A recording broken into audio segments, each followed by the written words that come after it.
It's just kind of become so normal now. It's funny because when we started with tins, this was the first one that I wanted to do. And it's the last one. It's the last one that we did, yeah. Well, they still have a paint one that they haven't done, and like a re-inker for the stamp pads. But we've done a lot of storage tins from the minis and the crayons and the embossing powders. But we really needed to figure out, like, to me, the ultimate way to store distress pads, because I had distress storage from a long time ago with Cropper Hopper, that cool little lunchbox, but you had to take 4 out of a stack and open it. So I knew I didn't want to go that route because it was a little frustrating. So the tin is, of course, designed to hold 15 original size ink pads. It has an insert in there that obviously will keep our ink pads from falling around, but more than anything, if you've been using and buying distress inks for years, you know the lids, it's just a thing. Some ink pad lids are like Fort Knox where they're tight. It's almost like a Rubik's Cube to fit it back on. Others, you just do this and it falls off. It just is what it is. It's the nature of a plastic mold, right? You can't have this perfect fit. But the case, I just knew that if you were gonna buy storage for your ink pad, the case would ensure that your lid fits onto your base and it keeps it airtight. So even if you're storing it, you never have to worry about that lid moving away from the ink pad. So even if you took this and you threw it in your bag upside down, that lid is not gonna like fall forward.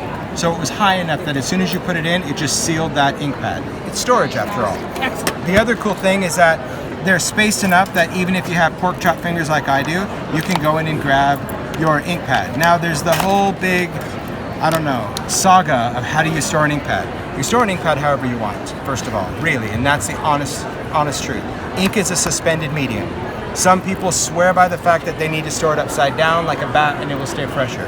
If that helps you, great, there's nothing wrong with that. Some say, oh, you can't store them on their sides, because I read somewhere or saw on YouTube that if you do that, if you live in an area, and that's the whole thing, like it also depends on kind of where you live. If you live like in a humid area, you know, your inks are much wetter and they just kind of get juicier. And so if you find that you live in an environment where if you do that, it leaks, well, don't do that, right? But I live in Arizona, I live here, and I have no issues with that. So whatever works for you, do it. But the case will allow you to also do that. You can close it and store it this way. They'll be right side up. If you don't like that, take out the insert, flip it over, pop it back in the tin, and now your ink pads will be upside down, right? Or if you want to do this, these tins were designed to stack.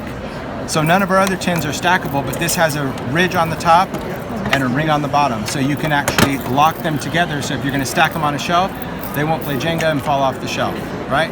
So definitely put some thought into this, but this one had to be perfect. And so in order to make this perfect, obviously we need to do all these other tins. Story of the designer life. But yeah, that's another exciting thing in the world of distress is the new storage tin, because let's face it, we all need a place to put our collection. Look at it, talk to it. Yeah, and I really use the tins. I work at home, I store in something different. I have like an old hardware spinner, and that's where my studio stuff is. But I still have a set of tins because if I'm gonna travel, if I wanna work on stuff, there's nothing wrong with having a tin to say, okay, I'm gonna take 15 colors that I'm gonna use, even mix dye and oxide, and then take it with you. So you don't have to bring your whole craft room with you either. So that is what we have new at Creativation in the world of distress.